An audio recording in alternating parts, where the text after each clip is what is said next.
Saya pengen tanya nih Lau, kenapa sih student-student dari Indonesia itu mereka banyak yang mau belajar ke sana gitu? Mungkin Lause eh ya Lause Hmm. ada salah satu siswa yang ini gitu Ya, kan yang apa betul. namanya tertarik untuk studi ke sana gitu. Baik. Kira-kira Ada beberapa lapisan jawaban untuk menjawab pertanyaan tersebut, Pak waduh Egi. ada Jadi, berapa lapis Lau? yang pertama itu adalah seperti ini. Study in China Mm-mm. itu kalau kita lihat dari kulit luarnya itu biaya eh, biaya tuition fee ya, kita bilang apa, biaya belajar ya, Mm-mm. biaya kuliahnya itu jauh lebih murah Oke. dibandingkan, sama murahnya mungkin dibandingkan dengan eh, beberapa universitas yang ada universitas swasta atau negeri Mhm. yang ada di Indonesia Iya, seperti oke. itu. Jadi, nah, eh, sehingga Study in China itu merupakan pilihan pertama dari eh, calon mahasiswa yang ingin merasakan tanda kutip belajar di luar negeri dengan harga yang kurang lebih sama dengan apabila kalau kita kuliah di PTN atau PTS di Mhm. Indonesia seperti itu. Itu yang pertama. Oke. Kemudian lapisan yang kedua adalah kalau dari segi keilmuan nih Pak Egi. Jadi Mhm. dan buat Bapak Ibu teman-teman di rumah juga bahwa Tiongkok itu kan punya sejarah selama hampir 10.000 tahun, bahkan mungkin lebih gitu. Itu ya baru yang ada tercetaknya ya Mhm. gitu. Kita belum tahu ada penemuan baru apa nanti di depan nanti gitu ya, di masa depan nanti. Sehingga em, banyak hal-hal yang belum tereksplorasi atau Oke. eh, belum diteliti dengan lebih jauh gitu ya. Seperti kayak konsepnya atau Mhm. dia mengambil eh, mungkin teori atau hipotesis dasarnya itu dari buku kedokteran yang ada, buku kedokteran timur yang ada di Tiongkok gitu. Jadi salah Mhm. satu kalimatnya menyatakan bahwa satu tanaman tertentu itu bisa dipakai untuk mengobati A, B, C, D gitu. Oke. Nah, dia ambil statement itu dan dia olah dan diteliti sedemikian rupa sehingga menjadi cikal bakal obat kanker gitu. Nah, sehingga ini itu kan baru satu kalimat ya Pak Mhm. Egi ya. Kita tahu di sana karena kembali lagi sejarahnya dan budayanya sudah 10.000 tahun lebih, Betul. sehingga banyak hal-hal yang bisa dieksplorasi dari apa, eh, istilahnya mungkin kebijakan-kebijakan apa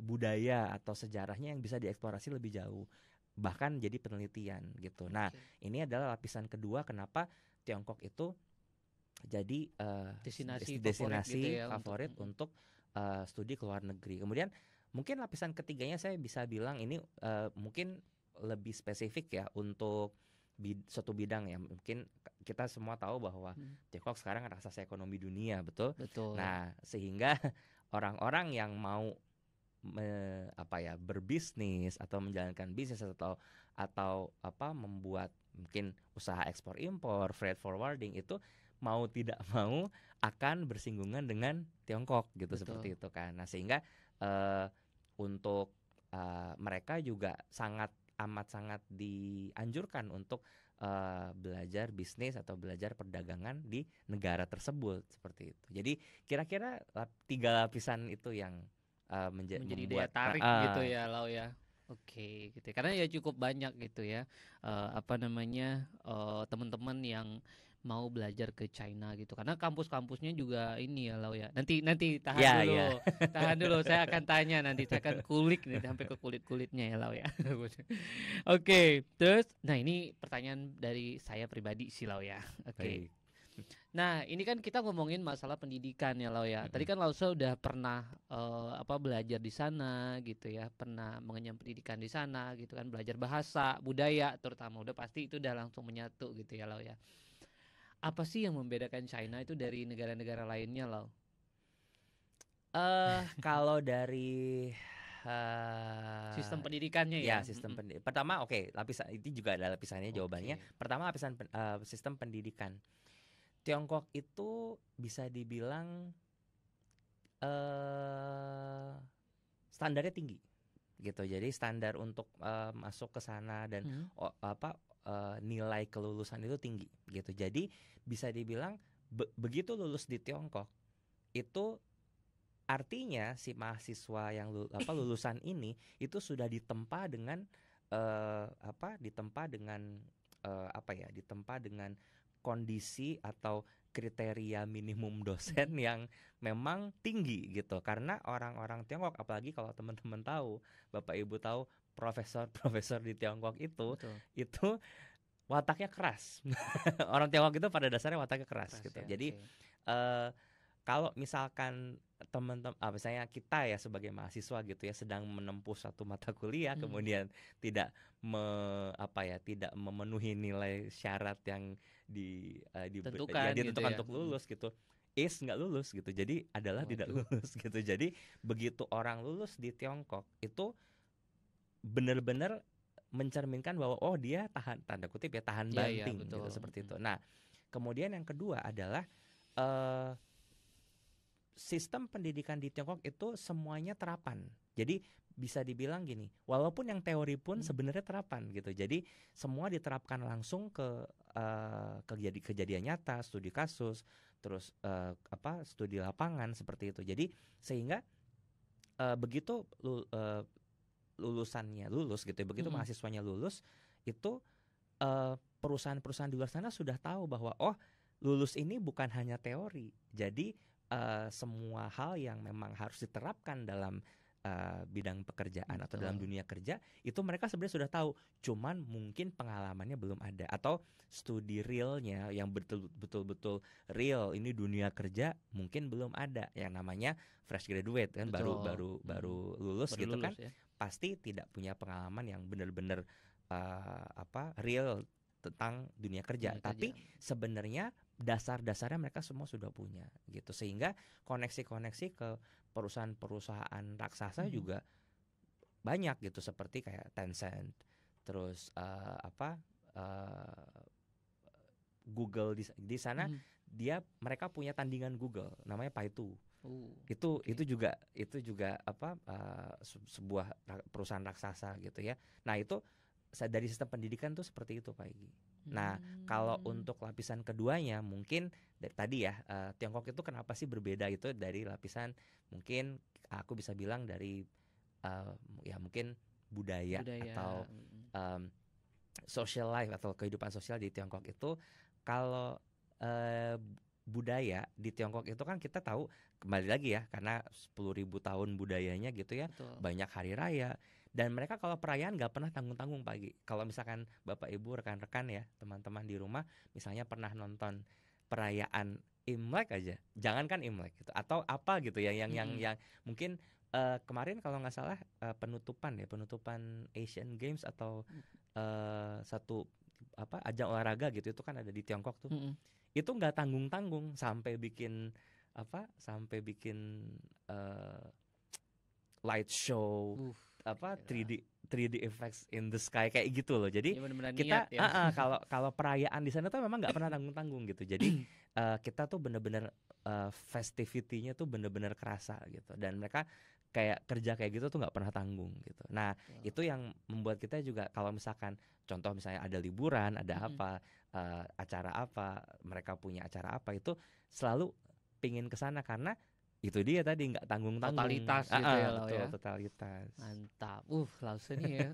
Penjelasannya tuh luar biasa gitu ya. Oke, semoga Bapak Ibu dan teman-teman ini ya bisa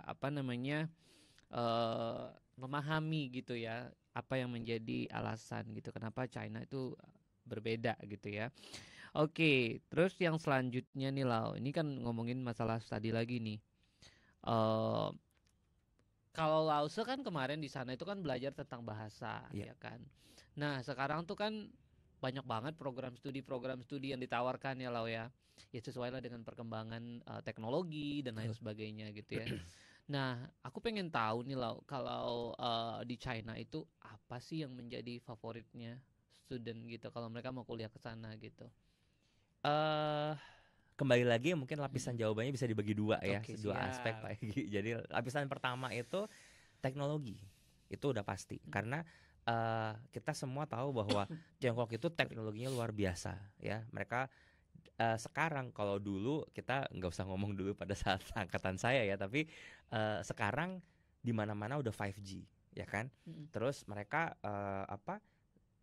mungkin Bapak Ibu rekan-rekan teman-teman di rumah sudah tahu bahwa mereka udah punya yang namanya social system ya kan, yang mereka merate kita dari kehidupan sosial kita, dan itu dipantau 24/7 24 jam 7 hari seminggu gitu kan. Jadi kita kayak nggak bisa gitu berbuat jahat apa gimana, karena rating sosial kita langsung turun gitu. Bener. Nah yang seperti ini mungkin awalnya memang menyeramkan dengarnya ya, tapi karena ini adalah teknologi yang dibuat untuk kebaikan bersama ya. Betul. Jadi memang ujungnya adalah ingin mewujudkan masyarakat yang baik gitu kan. Lebih seperti bagus itu ya, ya. ya. Gitu ya, Nah ya.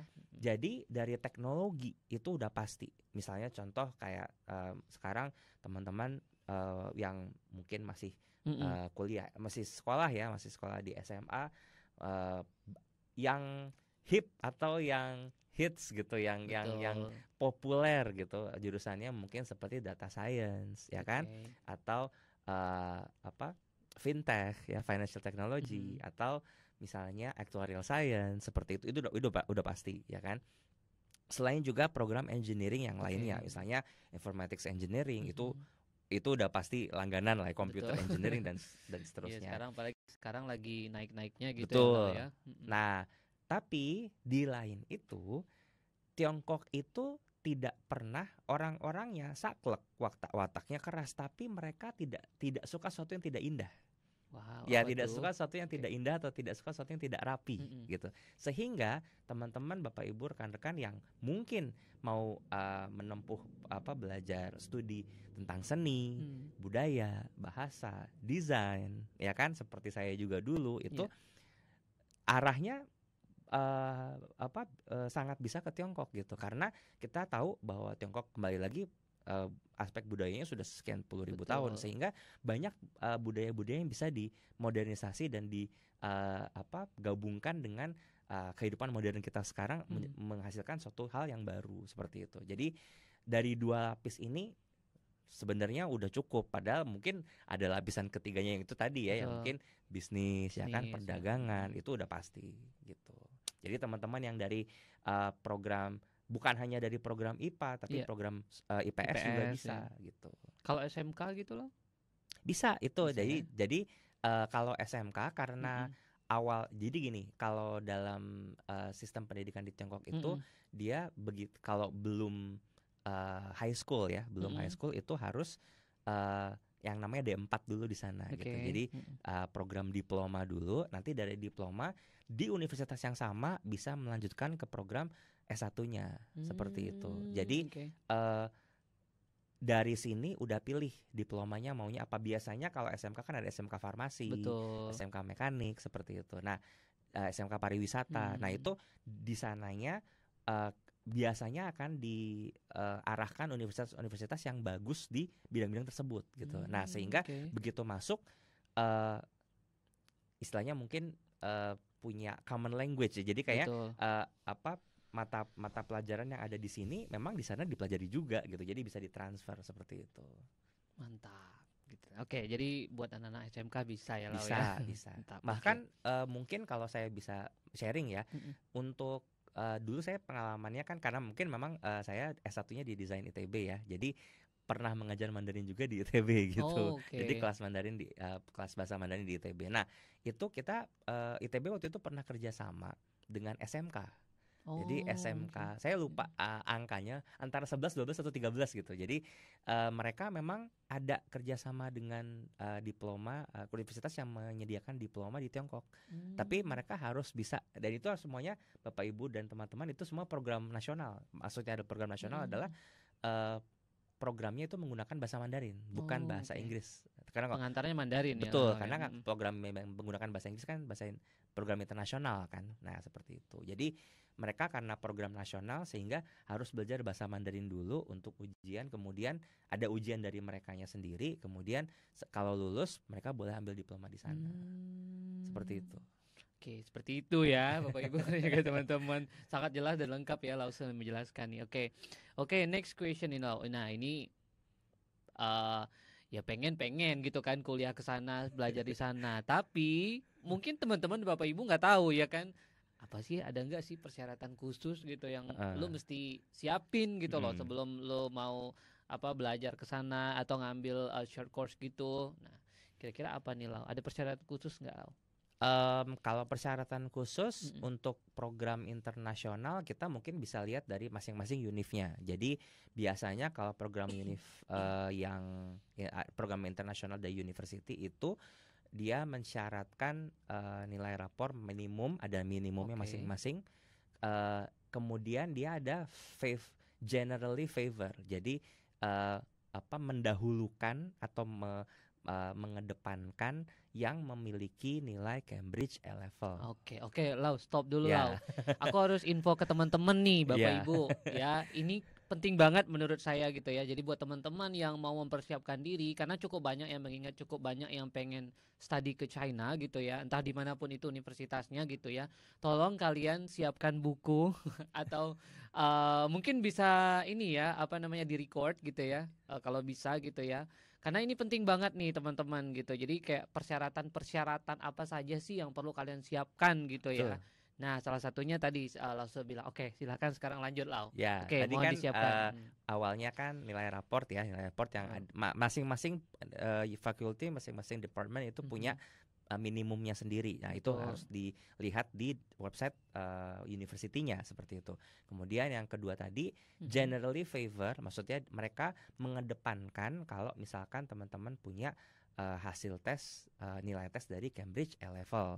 Cambridge A Oke. levelnya pun itu mereka akan assign berapa Mhm. subjek gitu, misalnya 3 subjek atau 2 subjek seperti itu. Nah, kemudian eh tentunya kalau program internasional ada nilai IELTS. Biasanya sebenarnya nilai kemampuan bahasa Inggrisnya boleh memilih tidak hanya IELTS. Mhm. Misalnya contoh kalau teman-teman yang dari IB cukup ambil IB bahasa Inggrisnya saja Oke. gitu. Atau kalau mau sekalian Cambridge A levelnya yang English language itu boleh juga.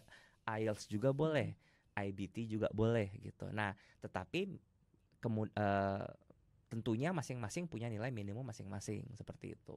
Nah, itu kalau secara umum dari program internasional itu. Oh ya, kalau teman-teman memiliki sertifikasi dari lomba-lomba Mhm. nasional maupun internasional itu teman-teman boleh bukan boleh, sangat dianjurkan atau dia mengharuskan diri gitu ya untuk menambahkan itu juga atau melampirkan itu juga dalam proses aplikasinya Betul. seperti itu. Karena semakin teman-teman memiliki banyak sertifikasi tersebut, semakin besar kans teman-teman untuk masuk ke university yang dituju seperti Mhm. itu. Itu kalau dari program internasional. Oke. Kalau dari program nasional, sebenarnya program nasional itu untuk program nasional di Tiongkok ya. Jadi mereka menerima nilai raport dari Mhm. sini atau nilai kalau misalkan memang teman-teman bisa itu boleh dianjurkan ambil ujian negara. Jadi Oke. mungkin bentuknya adalah ujian paket C dengan Oh, oke. di Indonesia ya Mhm. yang dari Kementerian Pendidikan seperti itu Betul. yang diselenggarakan resmi. Kemudian hasilnya itu ditranslate. Oh. Ya, hasilnya itu harus ditranslate bersama dengan rapor Mhm. supaya setara. Jadi nilainya itu setara antara raport sama negara, antara sekolah dengan negara itu sama Oh, oke. gitu. Bukan sama ya, setara ya, Ih, seperti itu. baru Jadi, tahu saya loh. heeh, Nah, yuk dicatat iya, ya Bapak Ibu ya. Oke, jadi siap. setara. Karena Lanjut. basically pada dasarnya Mm-mm. sistem pendidikan yang nasional, yang program nasional di Tiongkok tidak peduli kamu mau dari mana. Yang penting Betul, negara kamu asal kamu menyatakan bahwa kamu lulus betul. gitu. Nah, terjemahannya ini lebih dipilih kalau bisa Mandarin. Kalau bisa. Oh, Jadi nah itu. mungkin teman-teman harus sekarang cari penerjemah Mandarin tersumpah seperti itu. Tapi kalau tidak bisa bahasa Mandarin, boleh dalam bahasa Inggris gitu. Oke. Nah, itu yang pertama. Yang kedua adalah eh, kalau tadi program internasional kan sertifikasi bahasanya kan IELTS Iya atau betul. IBT atau IB TOEFL gitu ya atau apa Cambridge gitu. A Level English Mhm. Language atau IB English. Mhm. Kalau ini program nasional itu namanya HSK. Oh, apa itu Lau? gitu. Jadi mungkin Bapak Ibu, rekan-rekan, teman-teman di rumah sudah banyak yang pernah dengar ya. Mungkin juga ada yang banyak juga yang belum pernah dengar HSK. Kalau resminya sebutnya HSK, tapi kita di sini Indonesia bilangnya sebutnya HSK ya. HSK. Jadi huruf Itu H yang penting banget. S Oke, K yuk gitu. lanjut. Nah, HSK ini adalah ujian kemampuan bahasa Mandarin. Betul. Sekarang mulai kemarin November ini tahun ini HSK itu sebenarnya udah mulai dipecah jadi 9. Mm-mm. Jadi dari 6 level teman-teman sekarang ada 9. Cuman yang 7, 8, 9 itu masih tentatif sekali gitu. Jadi sampai sekarang university masih mensyaratkan yang biasa gitu, yang 1 sampai 6. Nah, minimal kriterianya, minimal tingkatan HSK yang harus ditempuh, yang harus dapat ijazahnya atau sertifikatnya adalah HSK 4 sampai 6 gitu. 4 sampai 5 sebenarnya sih gitu. Karena untuk 6 itu biasanya udah S2 dan S3 gitu. Kalau untuk S1 cukup 4 atau 5 gitu. Nah, 4 atau 5 ini berbeda-beda untuk setiap masing-masing jurusan dan masing-masing negaranya juga beda. Contohnya misalnya gini, kalau kita mungkin Bapak Ibu, rekan-rekan, teman-teman di rumah ada yang berminat untuk atau bercita-cita untuk studi di Taiwan ya. Taiwan University, Taiwan National University itu beberapa program engineeringnya itu hanya butuh HSK 4. Gitu. Jadi sebenarnya untuk lulus HSK 4 itu ya gampang-gampang susah memang gitu. Kalau kita bilang gampang, enggak. Tapi bilang susah juga nggak sebegitu susahnya gitu, asal mau belajar gitu. Betul. Nah, untuk program-program yang lebih detail lagi seperti contoh misalnya kedokteran atau ilmu murni, nah itu mensyaratkan HSK 5 lulus, jadi sertifikatnya HSK 5 seperti itu. Nah, masing-masing kelulusannya itu sebenarnya secara dari sertifikat HSK sendiri, kelulusan itu adalah nilai akumulatif. Misalnya gini, HSK 4 itu terdiri dari aspek listening, reading, writing, sama speaking gitu. Kayak Nah, IELTS ya. listening, reading, writing, dan speaking ini dianggap akumulatif, dapatnya 240 seperti itu. Jadi 60 masing-masing bidangnya ya ada gitu. masing-masing. Tapi sebenarnya untuk HSK-nya listening, reading, writing itu 180, untuk HSK speaking-nya sendiri 60 gitu. Jadi 180 tambah 60. Jadi tapi kita melihatnya tidak bisa 240 sekaligus, karena kadang-kadang misalnya listeningnya 50 ya. Betul. Gitu. Terus readingnya 70, tetap aja mungkin rata-ratanya 60, tapi kan ada 50-nya gitu. Bener. Sehingga kalau university lihat mungkin bisa, loh kok bisa ini ya bisa membuat impresi yang kurang baik lah seperti betul. itu. Jadi kalau kita mau main ambil aman, itu minimal aspeknya 60 setiap aspek. Minimal ya. Gitu. Nah, untuk mendapat 60 ini juga nggak gampang gitu, karena sistem penilaian HSK itu dia minus system. Jadi kalau benar bisa +1, +2, atau +4 tergantung nomor soalnya, tergantung section soalnya. Kalau kosong, kalau kosong tidak ada nilainya. Kalau salah bisa -1, -2, atau -4 gitu. Jadi jadi teman-teman kalau misalkan lagi mengerjakan HSK gitu, tipsnya itu sesuatu yang tidak yakin jangan dijawab gitu. Jangan asal gitu. Tahan dulu ya Lau ya. Biar teman-teman Bapak Ibu pada penasaran gitu ya. Nanti ada sesi khusus, karena kan kita waktunya nggak begitu lama ya Lau ya. Nanti ada sesi khusus gitu ya. Jadi kalau misalnya ada info session tentang HSK, yuk cus pantengin gitu, langsung datang gitu. Dan ini penting banget ya teman-teman. Tadi saya garis bawahi, Lauso bilang itu ada program internasional, ada program nasional kayak gitu, dan cukup banyak persyaratan-persyaratan yang diminta gitu ya. Nah, salah satu yang saya garis bawahi adalah HSK teman-teman, kemampuan bahasa Mandarin gitu ya Lau ya. Jadi sekalian promosi nih saya. Jadi di Wardaya sendiri teman-teman, kita punya program HSK gitu, mulai dari HSK 1 sampai HSK 5 ya Lau ya. Ya, sampai saat ini masih 5 karena biasanya yang terjadi begitu selesai 5 udah dipakai buat Apply University. Jadi Betul mereka sekali. mau melanjutkannya nanti saja gitu. Oke, nah oke, yang mau saya garis bawahi adalah tadi Lause bilang pengantar bahasanya terutama ya teman-teman. Jadi penting banget menurut saya ya kalau misalnya teman-teman gitu ya berencana untuk melanjutkan studi ke China gitu ya, alangkah baiknya teman-teman kalian belajar dulu Mandarin, at least kalian tahu basicnya gitu kan. Nah, ya entah mulai dari HSK 1 gitu karena itu kan dipakai juga gitu Betul, sertifikatnya betul. dan tentunya pengajarnya yang sudah berpengalaman dong. Lihat aja Lause gitu ya, udah lulusan dari sana gitu kan.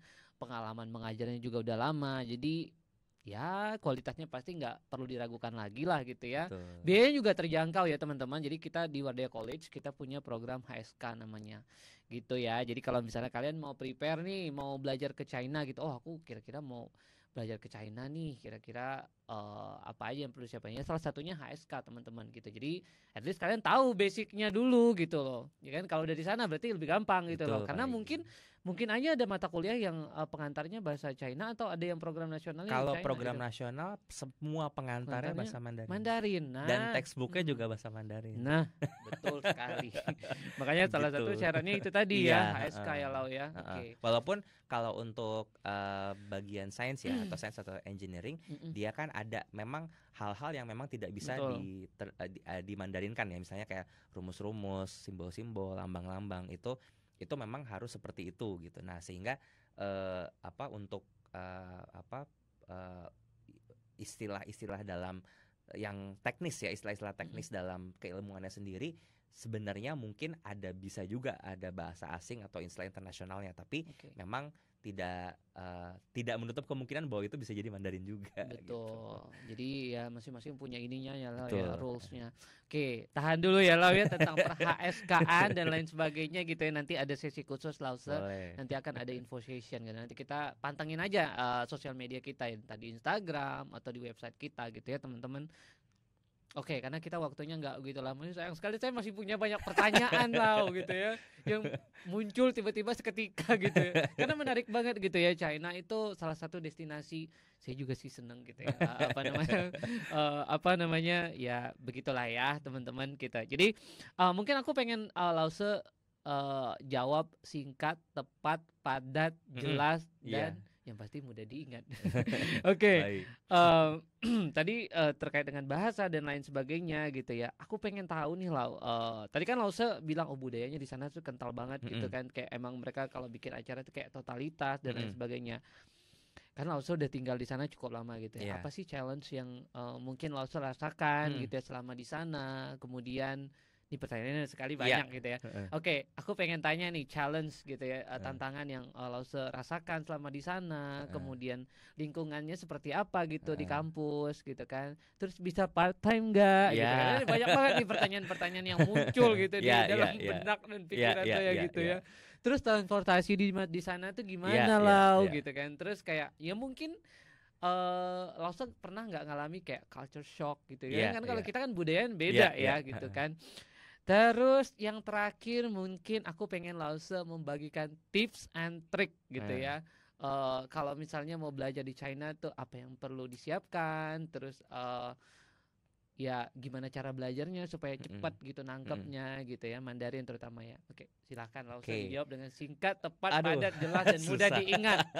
Oke, aku cerita dari culture shock dulu kali ya. Karena tadi ya watak orang Tiongkok itu keras. Jadi culture shock di sana adalah belum apa-apa ini saya loh gitu ya. Maksudnya saya yang mungkin sampai sana itu ngomong secara lisan Mandarin udah lumayan gitu. Begitu sampai sana udah dimarahin sopir taksi. Waduh. Udah dimarahin sopir taksi. Jadi ya seperti itu karena orang kebetulan mungkin karena saya belajar di Beijing juga, orang Beijing itu wataknya luar biasa keras gitu. Jauh lebih keras dibanding orang selatan karena orang Beijing kan di utara ya. Nah, jadi kalau di utara tuh orang watak-wataknya keras semua. Jadi kita itu sebagai orang yang dari Indonesia, orang Indonesia ya yang sering sekali bilang maaf dan terima kasih gitu itu sering dikritik sama mereka. Bahkan aku sering dikritik sama dosen waliku gitu. Kamu kenapa sih selalu aja ngomong makasih dan maaf gitu, kayak sering banget ngomong itu, kayak udahlah gitu ya kan. Mereka itu sangat objektif. Jadi kalau misalkan ngerjain apa-apa, memang kerjaan saya ini, ya udah saya ini, nggak usah bilang makasih gitu. Seperti itu. Walaupun mungkin ada secara teori kita belajar terima kasih itu bahasa Indonesianya misalnya apa sih atau apa gitu ya. Jadi lebih nyatanya nggak seperti itu gitu. Nah, kadang-kadang mungkin itu masuk ke bahasa juga bahwa eh, yang terjadi di dunia nyata itu tidak ada di eh, textbook gitu. Jadi textbook Beda ya. itu hanya mungkin sepersekian dari dunia nyata gitu. Jadi yang ada di dunia nyatanya nanti kita ketemu sendiri yang bukan seperti itu gitu. Contoh misalnya kita bahasa Indonesia, kita belajar textbook bahasa Indonesia. Yang ada di textbook kan nggak ada di sini gitu. Betul. Yang nggak ada di dunia nyata, nggak Betul. dipakai gitu kan. Nah, sehingga itu yang apa mungkin culture shock sekaligus tadi tantangan Challenge ya. ya. Apalagi tadi ya Pak Egi ya? Oh, waduh, Lupa. saking banyaknya ya Lau ya. Oh, part time. Oh, part time. Gini, kalau secara de jure itu secara hukumnya legally itu tidak bisa. Tidak bisa. Jadi kalau visanya visa student, mau nggak mau harus jadi student gitu. Jadi tapi di luar itu secara bukan ilegal ya, kita bilang secara pribadi. Betul. Ya secara pribadi itu kita bisa misalnya membantu dosen. Ya paling gampang gitu ya, membantu dosen. Terus misalnya jadi part time teacher gitu kan. Terus misalnya juga part time admin seperti itu. Saya dulu part time admin untuk game. Teman-teman, aku juga gamer. Jadi Bapak Ibu kan teman-teman yang gamer, dulu itu part timeku adalah menerjemahkan. Jadi dia si perusahaan ini game developer ini punya game yang mau dirilis ke Indonesia. Gitu. Ya, itu diterjemahkan. Jadi apapun ya, misalnya nama toko, nama item, nama segala macamnya, job ke bahasa gitu. Indonesia Iya, gitu. Nah, itu aku sebagai translator waktu itu part time translator. Nah, apalagi ya Pak Egi tadi? Lingkungannya kayak transportasinya. Oh, transportasi. Oke. Transportasi di sana udah maju bahkan dari zaman aku pada saat berkuliah di sana, karena apalagi nanti Bapak Ibu rekan-rekan teman-teman yang akan datang belajar di sana pastinya sudah jauh lebih advance ya. Betul. Nah, mereka itu di sana ada yang namanya Paitu Titu. Jadi Paitu Maps. Itu sama seperti Google Maps-nya di sini, cuman lebih kalau teman-teman udah bisa Mandarin itu jauh lebih user friendly, karena begitu kita klik satu titik ke satu titik lain, dia akan detect semua kemungkinan yang bisa terjadi di untuk si moda transportasinya gitu. Dari mulai yang jalannya paling sebentar sampai yang harganya paling murah sampai yang paling sedikit ganti transit kayak gitu. Jadi ada mode-modenya gitu. Nah, itu kita bisa lihat gitu, bisa pilih sendiri. Dan itu pasti akurat. Kalau di sini kan kadang-kadang ada yang bisa nggak akuratnya, misalnya busway-nya tidak operasional atau KRL-nya gimana gitu. Kalau di sana pasti akurat gitu. Kalau transport. Jadi teman-teman, Bapak Ibu, rekan-rekan nggak usah takut, itu di sana transportasi itu gampang. Aman ya. Gitu. Oke, kalau tempat tinggal nih Lau, karena kan mengingatkan kita dari Indo gitu kan mau ke sana gitu, gimana tuh kalau tempat tinggal untuk teman-teman yang belum berumur 18 tahun harus tinggal di asrama. Dan itu nanti akan diminta surat perwalian namanya. Nah, surat perwalian itu boleh dalam bahasa Inggris, boleh dalam bahasa Mandarin. Nanti biasanya yang tanda tangan adalah orang tua teman-teman di Indonesia. Kemudian teman-teman ya calon mahasiswanya, kemudian adalah penanggung jawab asrama. Jadi penanggung jawab asrama itu jadi wali Pak Egi. Gitu. Seperti itu. Kalau itu untuk tempat tinggal. Kalau teman-teman yang udah lewat dari 18 tahun bisa bebas tinggal, mau di asrama boleh, bahkan mau kalau teman-teman mau belajar tinggal mandiri atau hidup mandiri boleh, misalnya rent room ya, gitu. Ya seperti itu ya. Oke, jadi jangan khawatir ya Bapak Ibu. Oke, nanti akan ada sesi khusus. Oh, satu lagi nih Lau. Apa tadi? Tiba-tiba langsung muncul di otak saya. Intake. Secara general aja ya. Intake-nya kita biasanya bilang kalau di Tiongkok itu namanya chunchi sama chiuchi. Jadi chunchi itu spring semester, kalau chiuchi itu autumn semester. Cuman untuk S1 biasanya masuknya hanya bisa di chiuchi, Mas ya. Masuknya hanya bisa di autumn semester. Jadi semester musim gugur. Nah, itu mulainya September, Bapak Ibu, rekan-rekan dan teman-teman. Nah, kalau untuk chunchi itu biasanya mulainya di Maret gitu. Nah, kalau yang chunchi ini biasanya untuk S2, S3 bisa. Oke. Tapi kalau untuk S1 biasanya September intake-nya. Jadi mulai kuliah itu September. Sehingga apapun yang harus disiapkan menuju itu, siapkanlah sebelum September dari Betul, itu setiap yang tahun. penting banget. Jadi jangan sampai keburu-buru ya Iya, Lau ya, karena heeh. dokumen-dokumennya lumayan banyak Iya, setahu saya kalau heeh. kuliah ke luar negeri itu. Ya selain bahasa ya, itu nomor Iya. satu sih ya, maksudnya persyaratan bahasa. Jadi nanti mungkin ada info session khusus untuk yang persiapan HSK. Jadi buat teman-teman yang pengen bertanya nanti silakan langsung kontak Lause gitu ya, atau kontak ke website kita ataupun Instagram atau media sosial kita gitu ya. Oke, terakhir saya mau Lause kasih tips and trick yang Oh ya, mau tips study and ke tricks. China dalam bahasa Mandarin. Oh, enggak ya? Oke, apa dalam bahasa Indonesia aja. Ya, Oke, silakan Lau. tips and tricks. Mm-mm. Yang pertama, ketahui dulu teman-teman dari sekarang apa yang mau teman-teman pelajari. Itu yang paling penting karena banyak yang calon mahasiswa tuh yang masih disetir orang tuanya. Mohon maaf, tapi Mm-mm. Bapak Ibu, rekan-rekan orang tua murid, dahulukan anaknya gitu, dahulukan putra-putrinya untuk benar-benar explore apa yang dia mau, jangan apa yang kita mau atau apa yang orang tua pikir bakal bagus atau bakal berprospek. Jangan dulu Bapak Ibu, karena kalau anaknya ini, anak yang belajar ini anak muridnya apa, putra putrinya Bapak Ibu. Jadi kalau misalkan putra putrinya nggak passion di situ, nggak akan bisa belajar di Itu yang Tiongkok penting karena banget. kembali tadi lulusannya itu, lulus dari Tiongkok itu susah gitu. Jadi karena standarnya tinggi Tinggi ya. seperti itu. Jadi awal bener-bener lihat dulu passionnya apa gitu. Nah, dari passionnya itu nanti ditarik jurusannya maunya apa, kemungkinannya. Kemudian dari kemungkinan jurusannya, univnya apa gitu yang memadai. Misalnya contoh, mungkin Bapak Ibu tidak terlalu sungkan gitu atau segan untuk melepas putra-putrinya belajar ke utara gitu karena terlalu jauh atau iklimnya terlalu beda jauh gitu. Mau ke selatan aja. Oke, yang di selatan tuh univnya apa aja gitu. Nah, seperti itu. Jadi pemetaannya sudah dari sekarang gitu. Kalau tips and tricksnya. Kalau di sananya banyak tanya sama dosen. Jadi dosen itu sangat open, sangat tangan terbuka sama pertanyaan kita. Dosen itu di sana nggak, sangat beda sama dosen di sini. Kalau dosen di sana ditanya sama mahasiswanya malah seneng. Oke. Kalau di sini malah ditinggal-tinggal. Curhat ya Lau ya. Oke, baik. Oke. Jadi kalau di sana itu dosennya itu sangat open arm, sangat tangan terbuka untuk menjawab pertanyaan teman-teman. Jadi kalau misalnya mau bimbingan tambahan, bilang aja nggak apa-apa. Misalnya nilainya kurang, misalnya Chiao Shou itu profesor ya. Prof, saya mau bimbingan tambahan. Bilang aja nggak apa-apa gitu. Jangan malu, di sana tuh jangan malu gitu. Oke, itu Sudah aja itu ya lah. Panjang ya. Oke, tadi ngomongin masalah passion ya Bapak Ibu. Kita juga di Wadaya mau promosi lagi nih gua.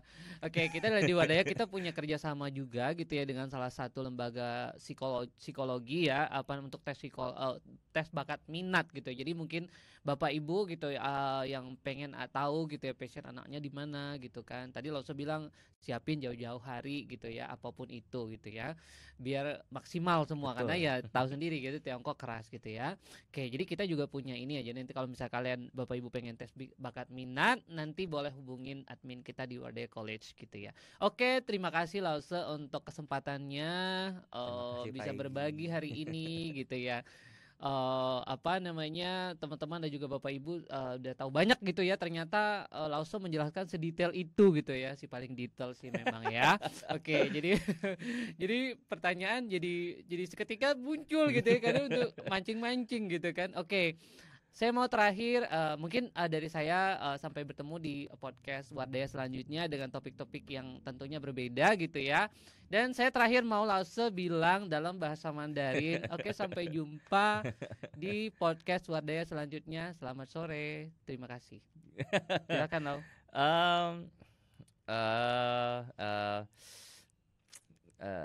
我们会下次再见，呃非常看谢大家. Sudah lah. Udah. Mantap. Oke, tepuk tangan semuanya. Terima kasih. Selamat sore. Selamat sore.